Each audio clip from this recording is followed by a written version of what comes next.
What if I told you the taste you associate with childhood was once powerful enough to scare governments? What if I told you an entire tree was erased from kitchens, pharmacies, and memory, not because it killed people, but because it could not be controlled? Long laboratories, warning labels, and synthetic flavors. There was a smell that meant spring, survival, and home. A smell so recognizable that sailors claimed they could identify land before seeing it, simply by breathing the wind. This story begins before America had a name, before borders, before flags, before anyone believed knowledge could be owned, regulated, or banned. It is the story of a tree that fed nations, healed bodies, built empires, and then vanished in less than a single human lifetime. The most unsettling part is this: the tree never disappeared. We did. Welcome to Lost Nature Vault. Somewhere around 8000 BCE, forests stretched endlessly across what we now call eastern North America. From present-day Maine down through Florida and west toward Texas, a peculiar tree thrived in opens and forest edges. You could recognize it instantly, even without knowing its name, because no other tree looked like it. On a single branch, some leaves were shaped like mittens, others like tridents, others smooth and oval, as if the tree refused to choose one identity. In autumn, it burned with color: yellow, burgundy, orange, and red, standing out like a signal fire in the forest. Indigenous peoples noticed it long before science ever tried to classify it. They did not see a resource.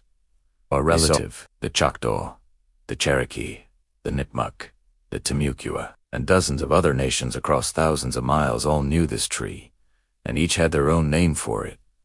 They did not merely use it, they trusted it. They taught its properties to their children. They wove ceremony, medicine, food, and survival. The word we use today, sassafras, is not truly English. It is a distorted echo, filtered through Spanish explorers, attempting to pronounce native words, then passed again through Europeans. Some scholars trace it to the Nipmuc phrase, sasangpamak. Others connect it to early Spanish interpretations. What matters is that for Latin names and chemical formulas, people already understood what this tree could do. Healers noticed that the roots warmed the body and moved the bark eased pain and infection. The leaves soothed wounds, sprains, and insect bites. Chewed twigs and teeth and freshened breath. Boiled roots reduced fevers, eased coughs, and helped swollen joints. When painful stones formed in the kidneys, this tree was used to break them apart, which is why early European texts later referred to it as Saxaprogus, the stone breaker. Every part of the tree has, and nothing was wasted. Then there was something even more important than medicine. In winter, when crops failed, when hunting was poor, when people were weak and starving, the leaves were boiled into thick broths. The slippery texture came from mucilage, a substance that provides calories, coats the stomach, and reduces inflammation. This tree did not merely heal people, it kept them alive. When Europeans arrived in the late 1500s, they were unprepared for the land they claimed to conquer. Starvation nearly settlements like Roanoke. Imported supplies failed. Crops struggled. What saved many settlers was not European knowledge, but indigenous teaching. They survived by boiling sassafras leaves and drinking root infusions, copying what native people had practiced for thousands of years. Then something unexpected. Word crossed the Atlantic. Europe was desperate. Disease ravaged cities. Spread unchecked. Doctors had no cure, only mercury, bloodletting, and prayer. Then ships arrived carrying bark from a new continent. People believed it could purify the blood. They believed it could cleanse disease from the body. The smell alone was intoxicating. Apothecaries brewed it into a dark drink known as saloup. It was prescribed for fevers, digestive pain, skin disease, joint inflammation, and general weakness. Did it cure syphilis? No. But it reduced inflammation, improved digestion, stimulated circulation, and made people feel better. In an age of desperation, relief felt like salvation. Demand exploded.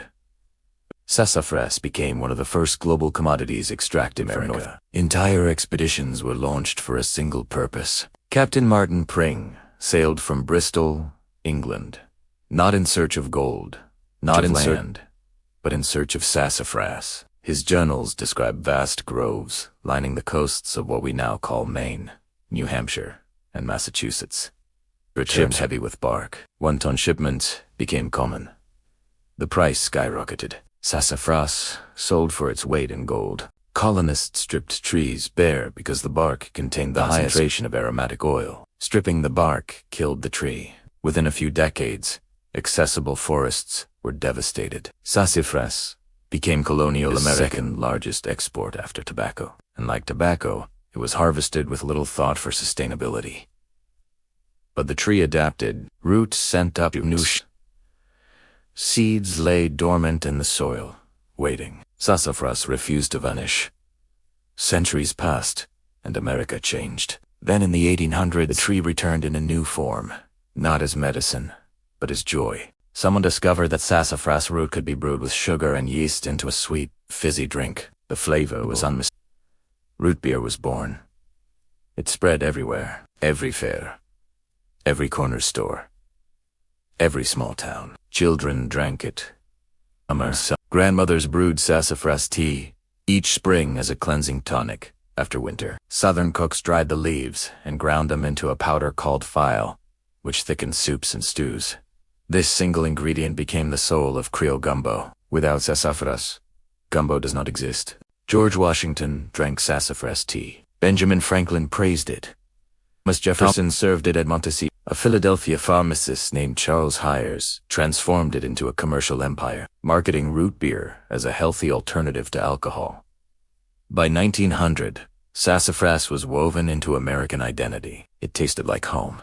Then, suddenly, it did not. In 1960, everything changed. The Food and Drug Administration announced that a compound found in sassafras oil caused cancer in laboratory rats. The compound was called safrole. Wheat in Mont safrole was banned from all commercially produced foods and drugs. Sassafras vanished from shelves overnight. Root beer manufacturers panicked and switched to artificial flavors made from petroleum.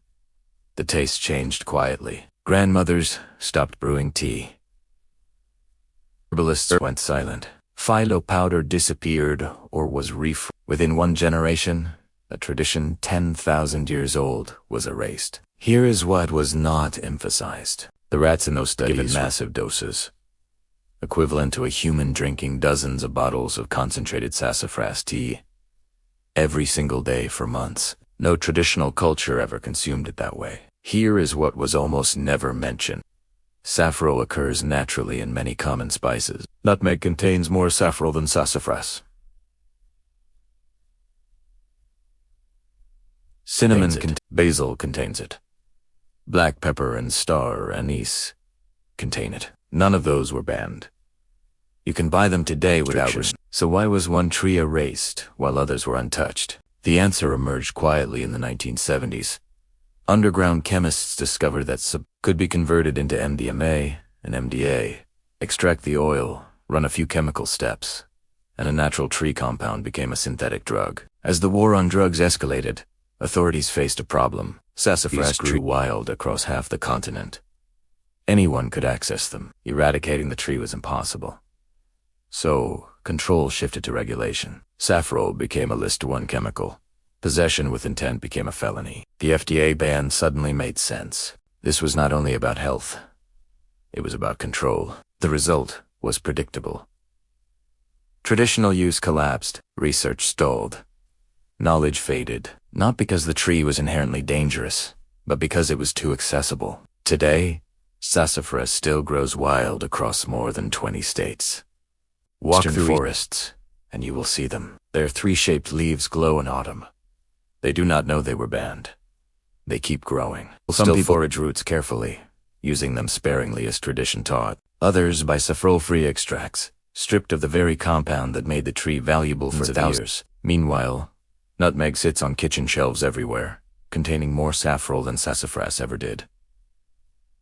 The difference is simple. You cannot easily turn nutmeg into millions. What we lost was not just the flavor. Sassafras contains real anti-inflammatory compounds, antimicrobial properties, digestive benefits, and mucilage that soothes the gut, similar to slippery elm and marshmallow root.